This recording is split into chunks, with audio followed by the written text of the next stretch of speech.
Nous découvrons aujourd'hui un projet particulier très contemporain qui s'implante à l'angle de deux rues dans le vieux centre historique de Tournai. Nous sommes implantés juste en face de l'église Saint-Jacques, ancienne église qui a fortement influencé la conception réalisée par les architectes Lamarche et Wantier. Ils ont conçu l'entièreté de la construction en panneaux de béton préfabriqués. Nous allons voir ça plus en détail.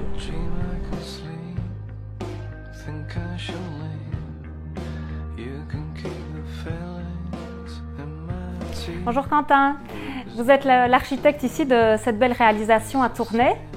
Donc on est dans un projet qui comprend aussi bien votre logement que votre bureau d'architecture.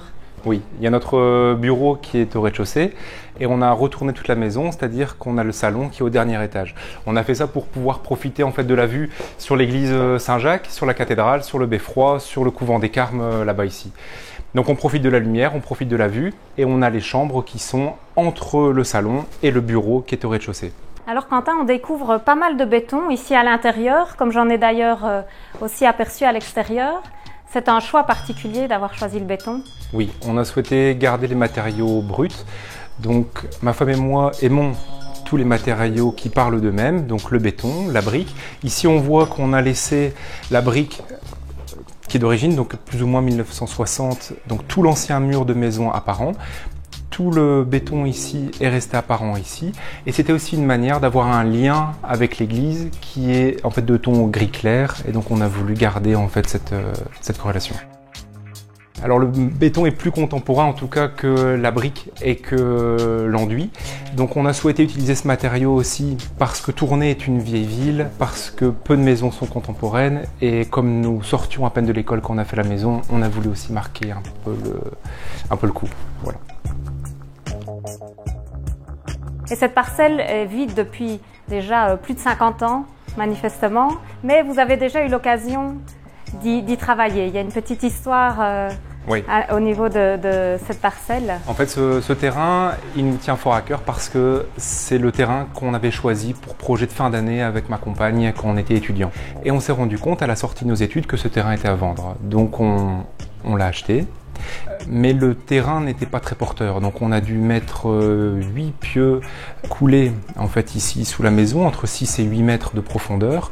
On les a recépés et ensuite on est venu mettre notre dalle de fondation qui porte tous les panneaux préfabriqués de la maison. Donc à partir de la dalle de sol, vous êtes monté alors étage par étage avec ces panneaux de béton qui sont finalement des bétons tout compris, qui font l'intérieur et l'extérieur, la finition et le gros œuvre. Oui. Donc pour la première question, en fait, c'est une maison assez particulière parce qu'on a su avoir une maison 3 façades, alors qu'on est quand même en plein centre-ville.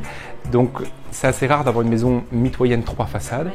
Et la deuxième chose, c'est que ces panneaux en fait, sont préfabriqués, c'est-à-dire qu'ils sont constitués d'un voile porteur en béton, d'un isolant et ensuite encore d'un panneau de parement en béton. Et ce panneau de parement peut avoir tous les motifs possibles.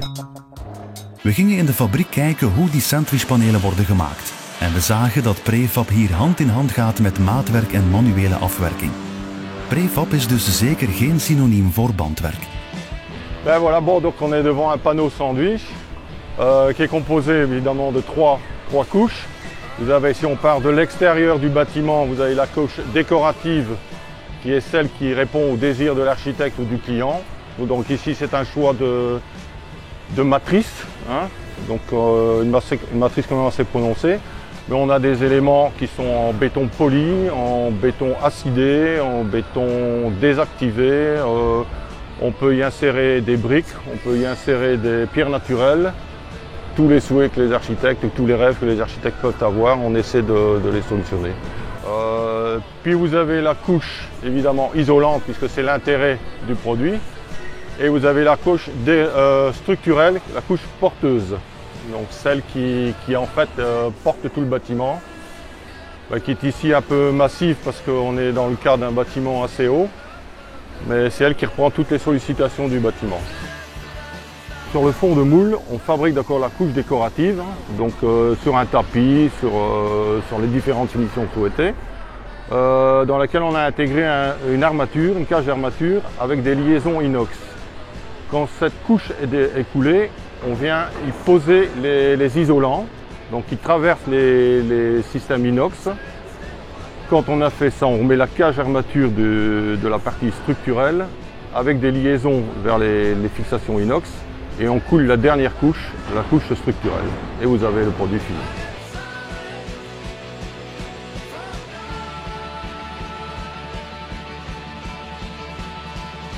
Alors ici, la construction est principalement en béton. Donc tantôt, j'ai dit que nous avions un radier en béton sur lequel nous sommes venus poser les 3 premiers panneaux du rez-de-chaussée.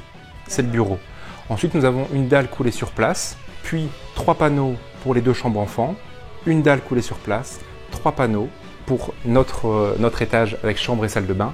Et ici, nous avons le dernier plateau, une dalle béton coulée sur place et les 3 derniers panneaux qui ont été posés. Au-dessus de ça, nous avons une poutre en béton, donc une ceinture qui vient tenir l'ensemble de la maison. Là, on se retrouve dans la cuisine et je vois ici ce très beau plan de travail qui contraste un peu avec l'aspect brut du béton. C'est du bois qui apporte une note de chaleur. Qu'est-ce que vous avez imaginé? Alors ça ici, c'est un lamellé en chêne. Le sol est en chêne aussi. On a essayé d'habiller un petit peu l'espace puisque le béton est un petit peu brut. On a travaillé avec des matériaux qui viennent un peu adoucir ce côté un peu fort. Donc là ici, on est dans la cuisine. Voilà. Ici, comme nous n'avions pas la place de mettre une salle à manger, on a ici un espace qui est amovible et qui permet d'étirer la table de 4 à 8 personnes. Ici, donc là, c'est tout l'espace de salon, séjour.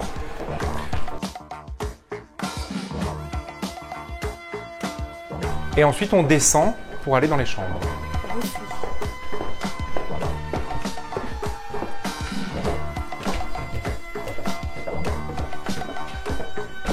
Alors Quentin, ici on se trouve dans votre chambre, donc on est un niveau en dessous du séjour, sur un plateau de même dimension.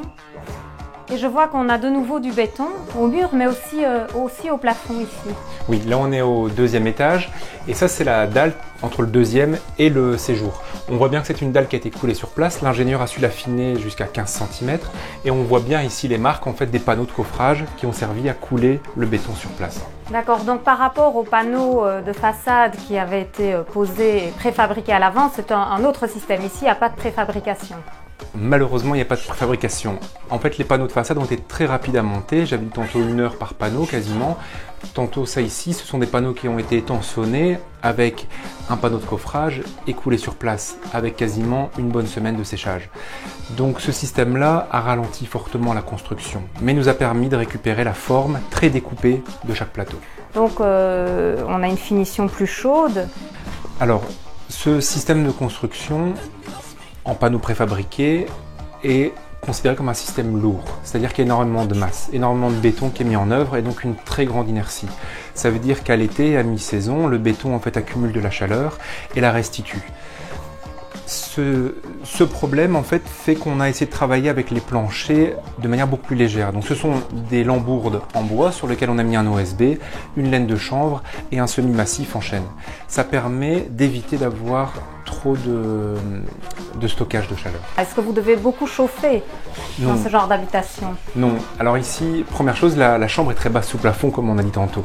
Donc ça permet d'éviter d'avoir un volume de chauffe important.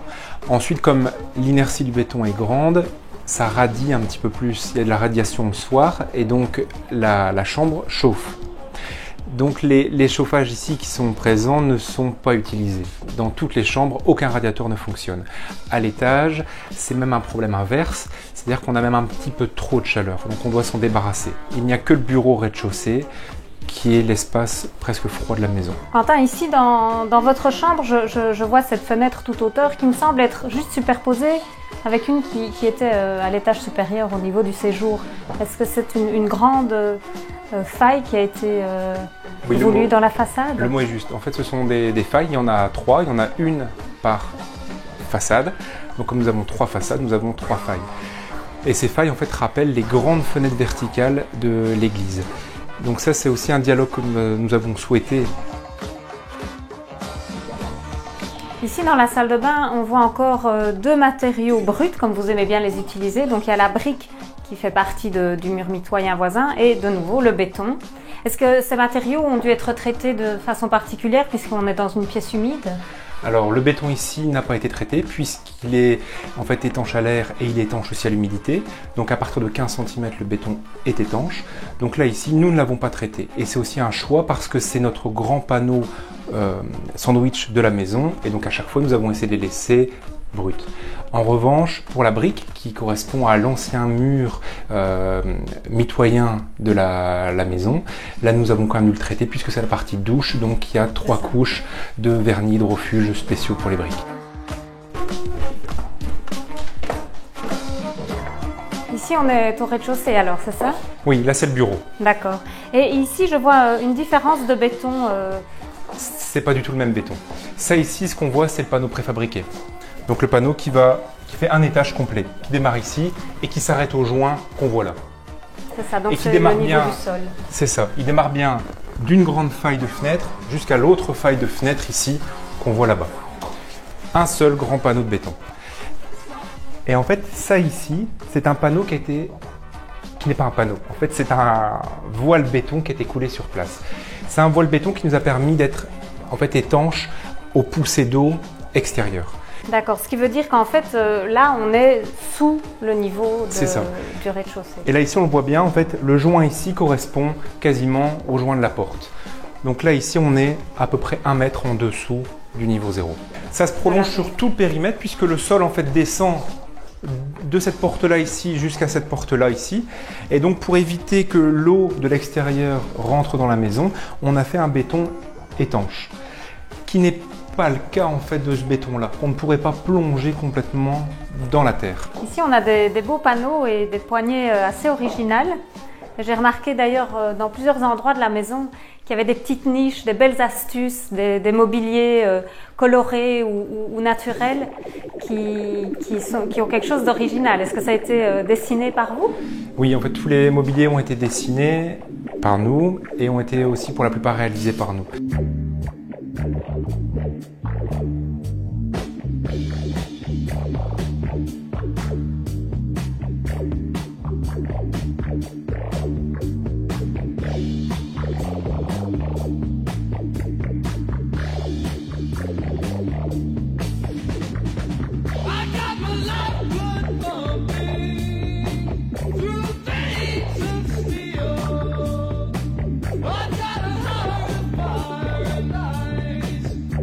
Donc là ici, on voit par exemple que nous avons des tiroirs en fait qui peuvent s'ouvrir sous chaque marche et qui cachent, rangés ou pas, des chaussures.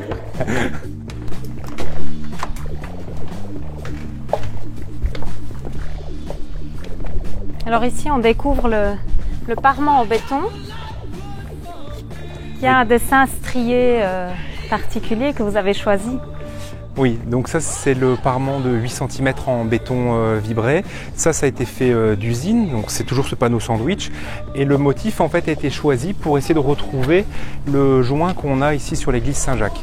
Donc c'est un joint un peu vibrant et on a essayé de retrouver une teinte un peu gris clair comme on a sur la teinte de la pierre. Voilà Quentin, on arrive à la fin de la visite. Un grand merci pour votre accueil. Merci et votre continuation. Au revoir.